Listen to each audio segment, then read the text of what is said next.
Buenas tardes, mi nombre es Liliana Oviedo, soy estudiante de la carrera de Gerencia de Servicios de Salud de la UNAMED. Mi intención el día de hoy es presentar mi programa de prevención, atención y erradicación de la enfermedad de Chagas en el estado de Guanajuato, como parte de la asignación a cargo del docente para la asignatura de enfermedades del rezago. La enfermedad de Chagas se considera una enfermedad desatendida, ya que ha prevalecido independientemente de las medidas que se han implementado tanto para su control como para su erradicación, debido a que está influenciada por distintos indicadores sociodemográficos, distintas conductas de riesgo, también depende del estado nutricional de la población y sobre todo de los factores condicionantes, entre ellos, y el principal, la pobreza, lo que se refleja en altas tasas de mortalidad y morbilidad de manera continua, impactando en el desarrollo biopsicosocial de la población. La enfermedad de Chagas es una enfermedad parasitaria causada por un protozoario llamado Trypanosoma cruzi, el cual es hematófago, es decir, se alimenta de sangre y de líquidos tisulares. A esta enfermedad también se le conoce como Trypanosomiasis americana, y para su diseminación es necesaria la presencia de un vector, es decir, de una chinche que se conoce como chinche besucona, porque pica en la cara y sobre todo alrededor de la boca, siendo esta su principal vía de transmisión, aunque también hay otras reportadas como el trasplante de órganos y la transfusión sanguínea, que son frecuentes en los países no endémicos, la transmisión congénita, es decir, de madre a hijo, los accidentes de laboratorio y la ingesta de alimentos y bebidas contaminados. Se considera la parasitosis más grave del continente americano porque 20% de su población tiene riesgo de padecerla. En México representa un grave problema de salud porque 2/3 partes de su territorio tienen las condiciones para la transmisión de la enfermedad, además de que cuenta con la presencia del vector y del protozoario. Para hablar del ciclo de vida es importante decir que el tripomastigote es la forma infecciosa del Trypanosoma cruzi. Así, una chinche que esté infectada va a llegar y va a picar a un hospedero sano, va a defecar en la herida y estos tripomastigotes cuando entran al cuerpo van a llegar principalmente al cerebro, al hígado y al músculo cardíaco. Aquí van a perder tanto su membrana como su flagelo y se van a convertir en amastigotes. Estos amacigotes van a ir y van a destruir las células de los órganos afectados. Así, una parte de estos amastigotes se va a convertir en tripomastigotes,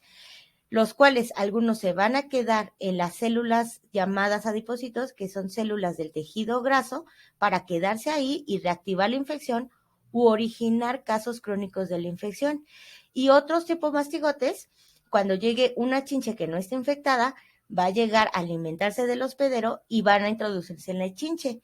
Así van a convertirse dentro del intestino mediano en epimastigotes, que después se van a convertir en tripomastigotes, que van a estar en las heces de ese vector, y cuando vaya esa chincha a picar a otra persona, va a defecar en la herida con los tripomastigotes, y así se reanuda el ciclo de vida. La triada ecológica tiene tres componentes: el agente causal, que es el Trypanosoma cruzi en sus tres formas; el huésped, que son niños menores de 5 años, afecta un poco más a hombres que a mujeres; y la chinche besucona, que es su vector.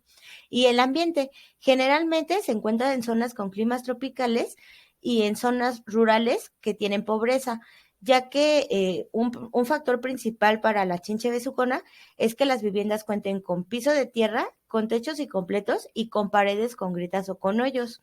Y también las mascotas descuidadas, ya que estas pueden ser reservorio del vector. Este es un mapa de la distribución a nivel mundial de la enfermedad. Como podemos ver, los casos son propiamente del continente americano, sobre todo América Latina y México, aunque también ya se han registrado casos en Estados Unidos, en Canadá, en algunos países de Europa y en países del Pacífico Occidental. Para la creación del programa es indispensable considerar los indicadores sociodemográficos del estado de Guanajuato. Así, Guanajuato tiene una población total de 6.166.934 habitantes, de los cuales el 51.4 son mujeres y el 41.6 son hombres. Y aunque vimos que afecta un poco más a los hombres que a las mujeres, la enfermedad no es exclusiva de un sexo. Asimismo, los municipios con mayor población son León, Irapuato y Celaya. Esto quiere decir que son municipios que tienen mayor riesgo de padecer la enfermedad porque a mayor población, mayor posibilidad de contacto con el vector. Otro factor de riesgo importante es el hacinamiento. Sin embargo, no es un factor de riesgo que nos preocupe en el estado porque el promedio de ocupantes por vivienda es de 3.9 y el número de ocupantes por cuarto es de 1. Sin embargo, las viviendas que tienen piso de tierra son el 2.3% y estas viviendas que tienen piso de tierra generalmente tienen malas características en el techo y en las paredes. Y como vimos, el vector ocupa las grietas y los huecos de las paredes y de los techos como refugio. La disponibilidad de los servicios es adecuada, sin embargo, el mínimo porcentaje de la población que no tiene estos servicios tiene mayor riesgo de padecer la enfermedad. En cuanto a la etnicidad, la población que habla lengua indígena es del 0.24% y las lenguas indígenas más frecuentes son el otomí y el náhuatl. Por lo tanto, es indispensable que este programa se traduzca a estas lenguas para tener mayor comunicación con la población. Además, la etnicidad y el hecho de hablar ciertas lenguas indígenas cuando no se habla español imposibilita la comunicación entre el equipo de salud y estas personas, además de que limita mucho la participación en las medidas de prevención, atención y erradicación. Considerando la discapacidad, el 4.6% de la población la tiene. También es un factor de riesgo importante para padecer la enfermedad, ya que son personas que se mantienen inmovilizadas y se limita mucho la participación en las medidas de prevención. El 3.3% de la población tuvo lugar de residencia distinto al estado de Guanajuato hasta el 2015, y aunque no se especifica los estados de los que han migrado, este es un factor condicionante, ya que pudieron haber traído consigo al vector o propiamente la infección. La fecundidad y la mortalidad son importantes debido a que la enfermedad se disemina por vía congénita. La tasa de fecundidad es de 1.5 niños y la tasa de mortalidad es del 3.2%. Los recién nacidos que han sido infectados por vía congénita tienen mayores tasas de mortalidad. En cuanto a la educación, más de la mitad de la población tiene la educación básica y solo el 15.9% tiene educación a nivel superior. Sin embargo, las tasas de alfabetización son altas. Recordemos que la educación favorece a la disminución de la prevalencia, ya que a mayor educación, mayor conciencia del papel que tiene la población en su salud y mayor participación en las medidas de prevención, atención y erradicación. La afiliación a servicios de salud es del 79%, y aunque hay varios municipios que no cuentan con el acceso a la salud, estos tienen mayor posibilidad de padecer la enfermedad, a diferencia de los que tienen acceso a los servicios de salud. Y finalmente, la situación conyugal, el 43% de la población se encuentra casada. Así, esta población tiene mayores deseos por tener hijos, y recordemos que existe una vía importante de diseminación, que es la vía congénita. Esta gráfica muestra el número de casos de la enfermedad hasta la semana 52 del año 2021, gracias a datos del CINAVE. Las barras rojas son los casos agudos y las azules representan los casos crónicos, por lo cual podemos ver que los casos crónicos son sustancialmente mayores a los agudos, y los estados más afectados son Veracruz, Guanajuato, Tamaulipas, Nuevo León, San Luis Potosí, el Estado de México, Quintana Roo y Querétaro.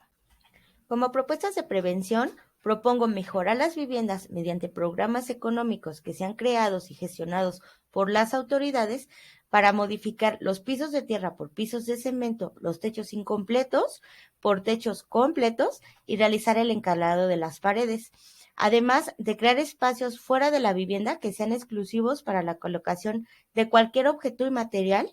que pueda servir de reservorio para el vector. Además de refomentar la capacitación continua del equipo de salud acerca de la enfermedad para detectar oportunamente los casos, reportarlos, brindar un diagnóstico y un tratamiento oportuno y crear las medidas de saneamiento y prevención necesarias. Además de crear campañas y talleres de educación para la salud para la población,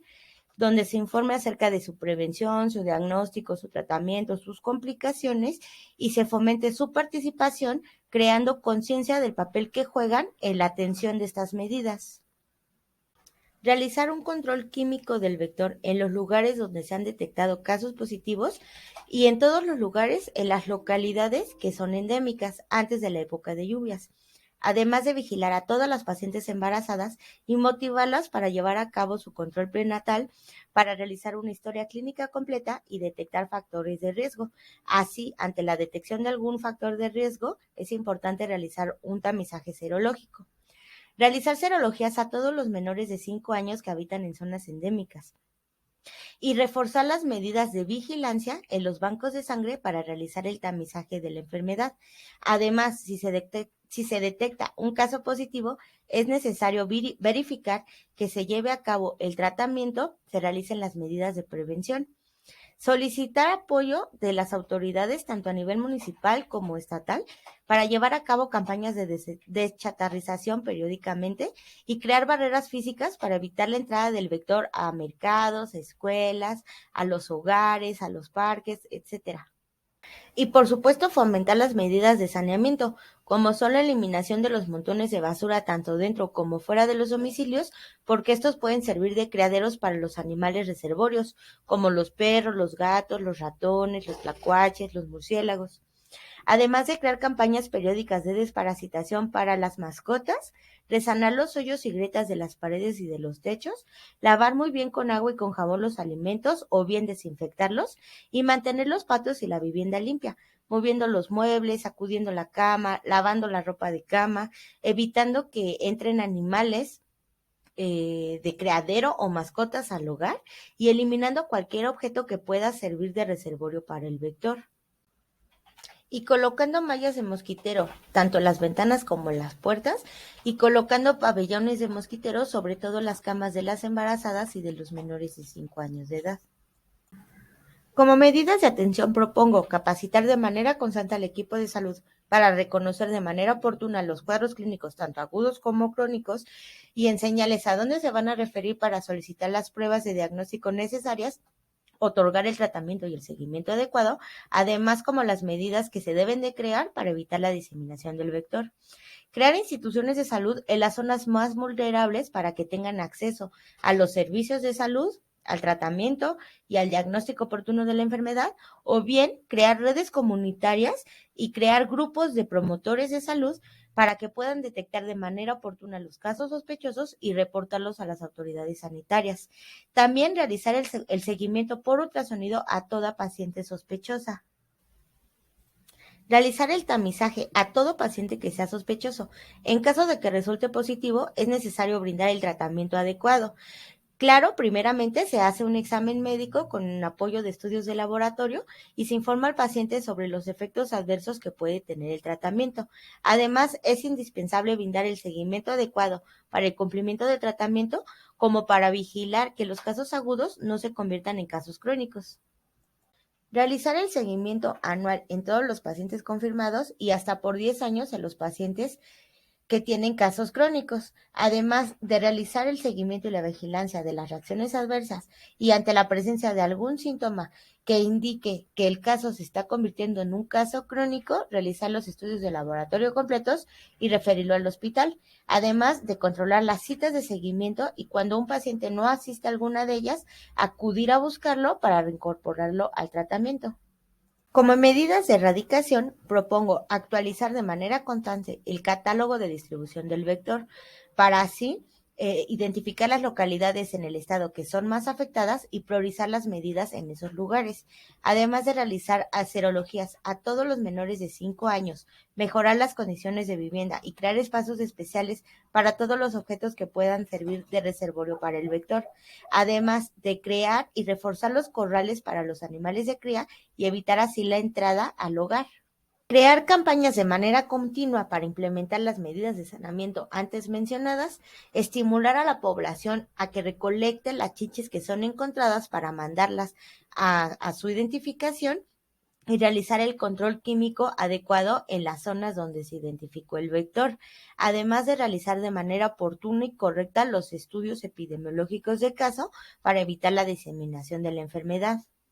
Asegurar el diagnóstico y el tratamiento de todos los casos positivos, además de vigilar de manera estricta el seguimiento a estos casos. fortalecer la coordinación interinstitucional para el diagnóstico, para cubrir los tratamientos, para reforzar las medidas preventivas y de saneamiento, para enfrentar los factores condicionantes y mejorar los indicadores sociodemográficos.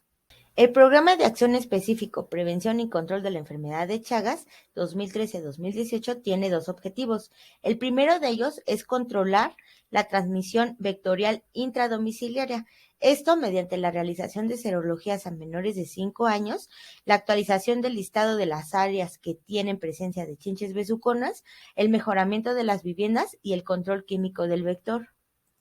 Y como segundo objetivo, tiene la intención de eliminar la transmisión de Chagas connatal y transfusional, esto mediante el fortalecimiento de la coordinación institucional, tanto para detectar y realizar el tamizaje en embarazadas en los candidatos de sangre, además de brindar guías para la atención al equipo de salud que trabaja en zonas endémicas, alcanzar la cobertura del tratamiento y llevar a cabo la vigilancia adecuada del tratamiento con estudios de laboratorio y la respuesta de los pacientes a este tratamiento.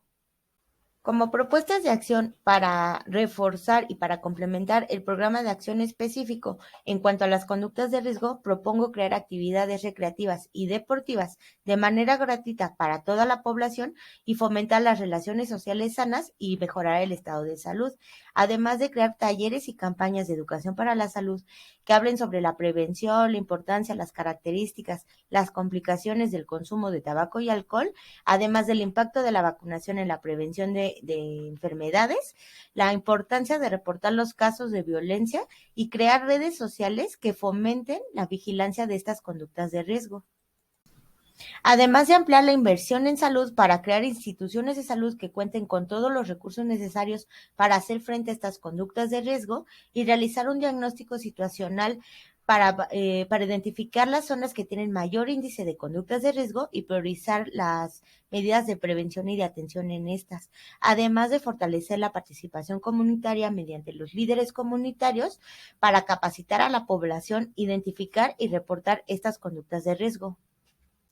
Para complementar el programa de acción específico con propuestas acerca de la nutrición, me parece que es importante crear programas que den apoyo económico para la compra de alimentos saludables para las familias o bien entregar despensas de calidad de manera mensual, además de crear talleres y campañas para la educación que enseñen a la población a mantener hábitos alimenticios saludables, además de realizar un diagnóstico situacional para detectar trastornos de la nutrición en las familias y brindarle un tratamiento y un seguimiento adecuado, crear políticas y reforzar las que ya existen para regular la venta de productos no recomendables y controlar el contenido calórico de grasas y de carbohidratos en estos alimentos, crear campañas en las localidades para detectar de manera oportuna todos los casos de sobrepeso, de diabetes, de hipertensión, de obesidad, de talla baja, de peso bajo y de desnutrición, además de recuperar las áreas sociales para crear actividades deportivas y recreativas para toda la población. Asimismo, es importante aumentar la inversión en el sistema de salud para crear instituciones en las zonas que no tienen acceso a la salud y contar con instituciones que tengan los recursos necesarios para hacer frente a estos problemas y contratar personal especializado como los nutriólogos que den una atención enfocados en cada paciente, además de crear políticas para el control de la venta de los alimentos no recomendables, sobre todo en escuelas.